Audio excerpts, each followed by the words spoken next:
नमस्कार दोस्तों, pension express में आपका हार्दिक स्वागत है। दोस्तों, आज की इस बेहद महत्वपूर्ण जानकारी में आपका स्वागत है। दोस्तों, यदि आप केंद्रीय कर्मचारी है, सेवानिवृत्त कर्मचारी है, रक्षा पेंशनर है, रेलवे पेंशनर है, फैमिली पेंशन प्राप्त कर रहे हैं या फिर EPS 95 पेंशन धारक है, तो आज का यह वीडियो आपके लिए बेहद महत्वपूर्ण साबित हो सकता है, क्योंकि आज हम बात करने वाले हैं उन मुद्दों की जो इस समय देश के करोड़ों पेंशनर्स और कर्मचारियों के बीच सबसे ज्यादा चर्चा का विषय बने हुए हैं। आज की इस विशेष रिपोर्ट में हम जानेंगे कि क्या समय पर पेंशन न मिलने पर आपके अधिकार क्या है, RBI ने बैंकों के लिए क्या दिशा निर्देश दिए हैं, 8वें वेतन आयोग को लेकर क्या नई चर्चाएं चल रही है और फिटमेंट फैक्टर कितना हो सकता है और क्या पेंशन बढ़ने की संभावना है, और जानेंगे कि 18 महीने के DA एरियर्स की क्या स्थिति है। वैसे ही क्या पेंशन को टैक्स फ्री बनाने की मांग पर कोई प्रगति हुई है क्या, और आखिर सोशल मीडिया पर वायरल हो रही खबरों की सच्चाई क्या है। तो वीडियो को अंत तक जरूर देखिए, क्योंकि बीच बीच में कई ऐसी महत्वपूर्ण जानकारी आने वाली है जो हर पेंशन धारकों को जाननी चाहिए। दोस्तों, सबसे पहले बात करते हैं पेंशन भुगतान से जुड़े आपके अधिकारों की। देश भर में लाखों वरिष्ठ नागरिक ऐसे हैं जिनकी आय का मुख्य स्रोत केवल पेंशन है। हर महीने आने वाली पेंशन ही उनकी दवाइयों, घर खर्च और दैनिक जरूरतों का आधार होती है। लेकिन कई बार शिकायतें सामने आती है कि पेंशन समय पर खाते में जमा नहीं होती। कभी तकनीकी समस्या, कभी दस्तावेजों का सत्यापन और कभी बैंकिंग प्रक्रिया की वजह से भुगतान में देरी हो जाती है। ऐसी स्थिति में सबसे महत्वपूर्ण बात यह है कि पेंशन धारक अपने अधिकारों को जाने। भारतीय रिजर्व बैंक समय समय पर बैंकों को निर्देश जारी करता है कि पेंशन भुगतान प्रक्रिया को सरल और समयबद्ध रखा जाए। पेंशन धारकों को सलाह दी जाती है कि वे अपने खाते की नियमित निगरानी करें, मोबाइल नंबर बैंक खाते से लिंक रखें, SMS अलर्ट चालू रखें, पासबुक नियमित रूप से अपडेट करवाते रहे। यदि किसी महीने में पेंशन जमा नहीं होती या असामान्य देरी दिखाई देती है तो तुरंत संबंधित बैंक शाखा से संपर्क करें। कई वरिष्ठ नागरिक जानकारी के अभाव में महीनों तक प्रतीक्षा करते रहते हैं, जबकि समय पर शिकायत दर्ज कराने में समस्या जल्दी सुलझ सकती है। दोस्तों, याद रखिए साथियों कि जागरूकता ही सबसे बड़ी ताकत होती है।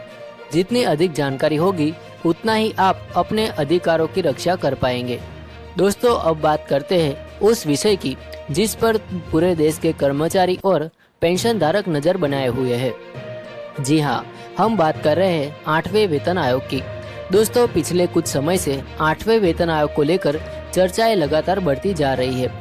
हालांकि आयोग की अंतिम सिफारिशें अभी सामने नहीं आई है, लेकिन कर्मचारी संगठनों और पेंशनर संगठनों की ओर से कई महत्वपूर्ण मांगे उठाई जा रही है। इन मांगों में सबसे ज्यादा चर्चा फिटमेंट फैक्टर को लेकर हो रही है। विभिन्न विशेषज्ञों और मीडिया रिपोर्टों में अलग अलग अनुमान लगाए जा रहे हैं। कुछ लोग 3 के आसपास फिटमेंट फैक्टर की संभावना जता रहे हैं, जबकि कुछ विशेषज्ञ इससे अधिक या कम आंकड़े की चर्चा कर रहे हैं। लेकिन यहाँ समझना बहुत जरूरी है कि अभी तक कोई आधिकारिक घोषणा नहीं हुई है, इसलिए किसी भी आंकड़े को अंतिम सत्य मान लेना उचित नहीं है। फिर भी यह निश्चित है कि यदि भविष्य में बेहतर फिटमेंट फैक्टर लागू किया जाता है तो उसका सीधा लाभ वेतन और पेंशन दोनों पर पड़ सकता है। यही कारण है कि कर्मचारी संगठन इस विषय को लगातार प्रमुखता से उठा रहे हैं। दोस्तों, अब बात करते हैं पेंशन सुधार की मांगों की।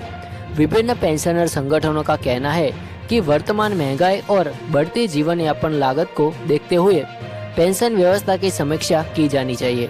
कुछ संगठनों का सुझाव है कि पेंशन की गणना अधिक अनुकूल तरीके से की जाए, ताकि सेवानिवृत्ति के बाद व्यक्ति आर्थिक रूप से अधिक सुरक्षित महसूस कर सके। कई संगठन यह भी चाहते हैं कि पेंशन राशि को अंतिम वेतन के अधिक प्रतिशत से जोड़ा जाए।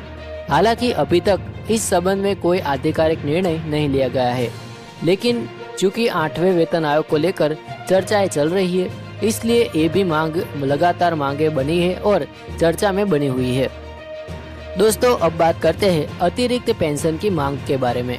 साथियों, जैसे जैसे उम्र बढ़ती है वैसे वैसे चिकित्सा खर्च और अन्य आवश्यकताएं भी बढ़ जाती है। इसी कारण कई संगठन अतिरिक्त पेंशन के दायरे को और मजबूत करने की मांग कर रहे हैं।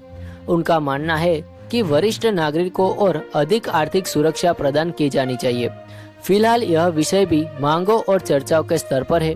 कोई आधिकारिक घोषणा अभी तक नहीं हुई है। अब आते हैं उस मुद्दे पर जिसकी चर्चा सोशल मीडिया पर सबसे ज्यादा देखने को मिल रही है, और वह है संभावित एरियर्स। दोस्तों, कई प्लेटफॉर्म पर दावा किया जा रहा है कि कर्मचारियों और पेंशनरों के बड़े पैमाने पर एरियर्स मिलने वाले हैं। कुछ लोग 24 महीने तक के संभावित एरियर्स की चर्चा भी कर रहे हैं, लेकिन यहाँ हमें बहुत सावधानी बरतने की जरूरत है, क्योंकि वर्तमान समय में इस संबंध में कोई आधिकारिक आदेश जारी नहीं किया गया है। ये केवल संभावनाओं और अनुमानों पर आधारित चर्चाएं हैं। यदि भविष्य में आयोग की सिफारिशें पूर्व प्रभाव से लागू होती है तो एरियर का प्रश्न सामने आ सकता है, लेकिन जब तक आधिकारिक अधिसूचना जारी नहीं होती तब तक ऐसी खबरों को केवल चर्चाओं के रूप में ही देखा जाना चाहिए। दोस्तों, अब बात करते हैं 18 महीने के डीए एरियर्स के बारे में। दोस्तों, यह विषय कई वर्षों से चर्चा में बना हुआ है। समय समय पर सोशल मीडिया पर खबरें वायरल होती है कि डीए एरियर्स को मंजूरी मिल गई है। कहीं कहा जाता है कि भुगतान अगले महीने होगा, कहीं कहा जाता है कि किस्तों में पैसे आ गए, लेकिन वर्तमान उपलब्ध आधिकारिक जानकारी के अनुसार ऐसी कोई नई घोषणा सामने नहीं आई है। इसलिए किसी भी वायरल संदेश पर तुरंत विश्वास न करें। सबसे पहले उसकी पुष्टि करें। सरकारी वेबसाइट, प्रेस विज्ञप्ति या आधिकारिक अधिसूचना देखें। याद रखिए, गलत जानकारी केवल भ्रम पैदा कर सकती है। अब बात करते हैं महंगाई भत्ते और महंगाई राहत की। महंगाई लगातार बढ़ रही है और इसी वजह से कर्मचारी तथा पेंशनर दोनों महंगाई भत्ते और महंगाई राहत पर विशेष नजर बनाए रखे हुए हैं। विशेषज्ञों का मानना है कि आने वाले समय में महंगाई के आंकड़ों के आधार पर डीए और डीआर में बदलाव देखने को मिल सकता है। हालांकि अंतिम निर्णय सरकार द्वारा घोषित आंकड़ों पर निर्भर करेगा, इसलिए किसी भी अनुमान को आधिकारिक मानना उचित नहीं होगा। दोस्तों, अब बात करते हैं एक ऐसी मांग की जो तेजी से लोकप्रिय होती जा रही है, और वह है पेंशन को टैक्स फ्री बनाने की मांग। कई पेंशनर संगठनों का कहना है कि सेवानिवृत्ति के बाद मिलने वाले पेंशन पर कर का बोझ कम किया जाना चाहिए। उनका तर्क है कि वरिष्ठ नागरिक पहले ही अपनी सेवा के दौरान देश को योगदान दे चुके हैं, इसलिए पेंशन पर अतिरिक्त कर राहत दी जानी चाहिए। हालांकि अभी तक इस विषय पर कोई आधिकारिक निर्णय नहीं हुआ है, लेकिन यह मुद्दा लगातार चर्चा में बना हुआ है। साथियों, आज की पूरी चर्चा का निष्कर्ष यही है कि इस समय पेंशन धारकों और कर्मचारियों से जुड़े अनेक महत्वपूर्ण विषय चर्चा में है, जैसे कि आरबीआई दिशा निर्देश, 8वां वेतन आयोग, फिटमेंट फैक्टर, डीए और डीआर, 18 महीने का एरियर्स, संभावित बकाया भुगतान, अतिरिक्त पेंशन और टैक्स राहत। इन सभी मुद्दों पर चर्चाएं जारी है, लेकिन अंतिम निर्णय केवल आधिकारिक अधिसूचना के बाद ही माना जाना चाहिए। इसलिए अफवाहों से बचें, केवल प्रामाणिक स्रोतों पर भरोसा करें, अपने बैंक खाते की नियमित जांच करें, सरकारी घोषणाओं पर नजर रखें और किसी भी वित्तीय जानकारी की पुष्टि अवश्य करें।